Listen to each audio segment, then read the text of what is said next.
Corona में सभी अपने अपने घर में दुबके हुए बैठे थे और सभी कार्यकर्ता सहायिका आशा सब घर घर जाकर सर्वे ला रही थी। पहली मांग तो हमारी ये है कि हमें स्थायी किया जाए। मानदेय सही तरीके से मिल रहा है और नहीं हमारी मांगे मान रहे। यदि ये मांग पूरी नहीं होती है तो आगामी 16 दिसंबर 2022 को जयपुर में विशाल धरना प्रदर्शन राजस्थान आंगनवाड़ी कर्मचारी महासंघ द्वारा किया जाएगा।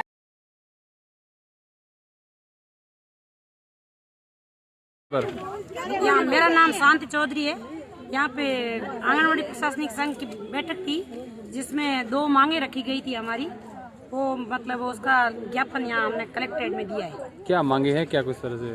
हाँ, हमारी पहली मांग तो ये थी कि आंगनवाड़ी में कार्य कर रहे हैं समस्त कार्यकर्ताएं, उनका कम से कम मानदेय 18,000 होना चाहिए हमारा। और अगर 18,000 मानदेय नहीं होता है तो हमको स्थायीकरण कर दिया जाए।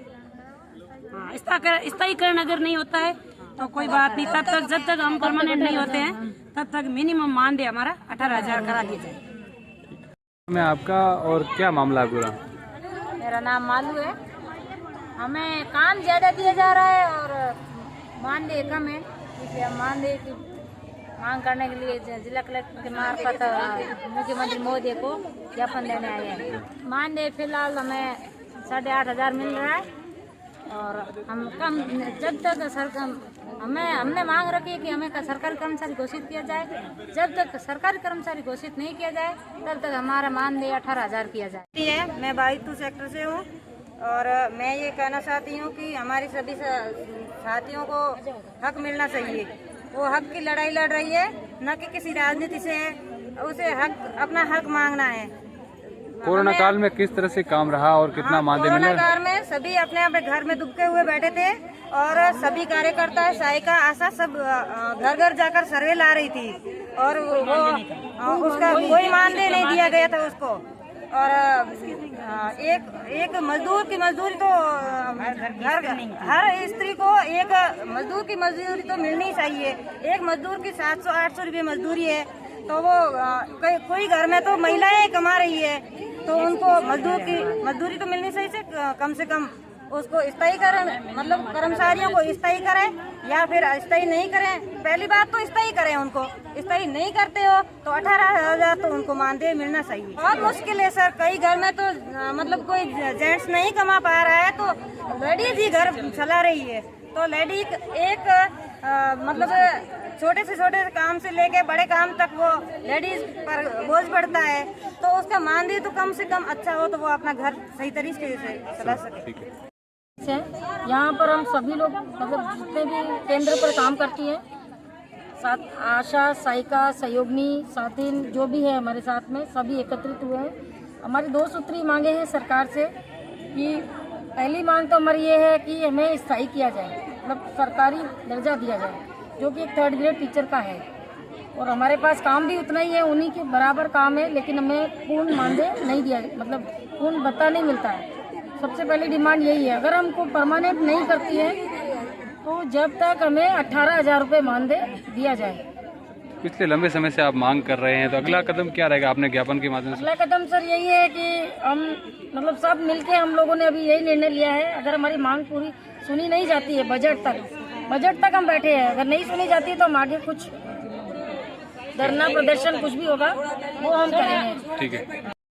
बाड़मेर सिटी से 25 सेकंड की मैं कार्यकर्ता हूँ और ये धरना प्रदर्शन तो इसलिए है कि न तो हमें मानदेय सही तरीके से मिल रहा है और न ही हमारी मांगे मान रहे। अगर 4 साल आदमी काम करता है उसको परमानेंट किया जाता है तो हम तो 50 साल से आंगनवाड़ी चल रही है, उसमें काफ़ी महिलाएं BA B.Ed है, उनकी ग्रेजुएट के ऊपर अगर रख के उनको परमानेंट किया जाए तो भी हो सकता है। अगर परमानेंट सरकार करने के मूड में नहीं है तो फिर उनको कम से कम 18,000 न्यूनतम मजदूरी तो मिलनी चाहिए। और बाकी ऐसा है कि सरकार से हमारी या पर्सनल किसी से हमारी लड़ाई नहीं है, हमारी ये लड़ाई है कि हमें हमारा हक मिलना चाहिए। बाकी ऐसा नहीं है कि हम सरकार के विरोध में, क्योंकि सरकार को हमने बढ़ाया है और बढ़ाने के बाद में भी वो हमारा कहना नहीं मानती है तो फिर हम क्या करेंगे। ये सरकार का और हमारा बाप बेटे जैसा रिश्ता है, क्योंकि अगर बेटा बड़ा होता है कमा के नहीं देता तो उसको अलग करके रख देता है कि बेटा तू तेरा कमा, तो सरकार के लिए हमारे वैसा ही कदम चलेगा।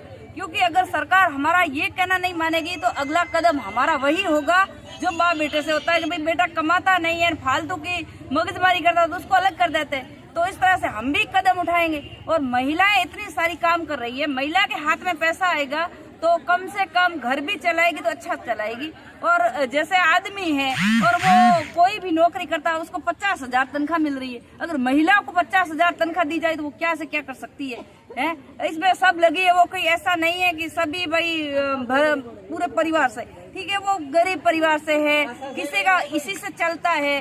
कोई महिला सिर्फ आंगनवाड़ी पे ही निर्भर है तो फिर उनको मानदेय तो पूरा मिलना चाहिए, और मानदेय नहीं है तो फिर काम कैसे करे। और इसमें हमारे डिपार्टमेंट में सारे डिपार्टमेंट कन्वर्ट है, जैसे शिक्षा विभाग है, जैसे स्वास्थ्य विभाग है, और एरिया की जो सारा जब बच्चा गर्भ में होता है उससे हम शुरुआत करते हैं, और 18 साल का होता है वो जब सरकार चुनता है ना तो नींव तो हमारी हुई, तो फिर हमें क्यों नहीं सरकार मान रही है ना, हमारा काम कर रही है सरकार, और हमारा काम होना चाहिए। नहीं होगा तो हम धरना प्रदर्शन करेंगे, हड़तालें करेंगे, और सरकार के लिए थोड़ा इसमें सोचने और विचारने जैसी बात है। ठीक है।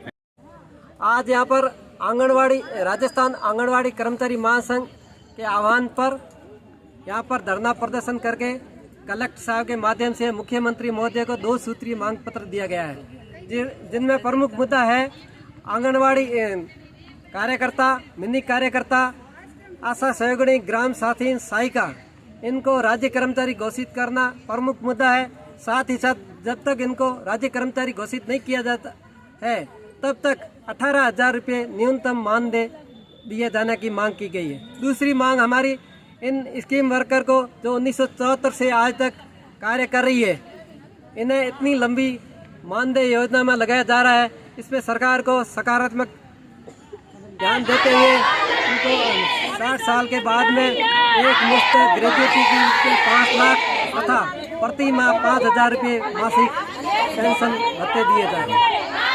आगे हमारे महासंघ जो आंगनबाड़ी का भारतीय मजदूर संघ से संबंध है वो इस पे निर्णय लेगा। यदि ये मांग पूरी नहीं होती है तो आगामी 16 दिसंबर 2022 को जयपुर में विशाल धरना प्रदर्शन राजस्थान आंगनबाड़ी कर्मचारी महासंघ द्वारा किया जाएगा।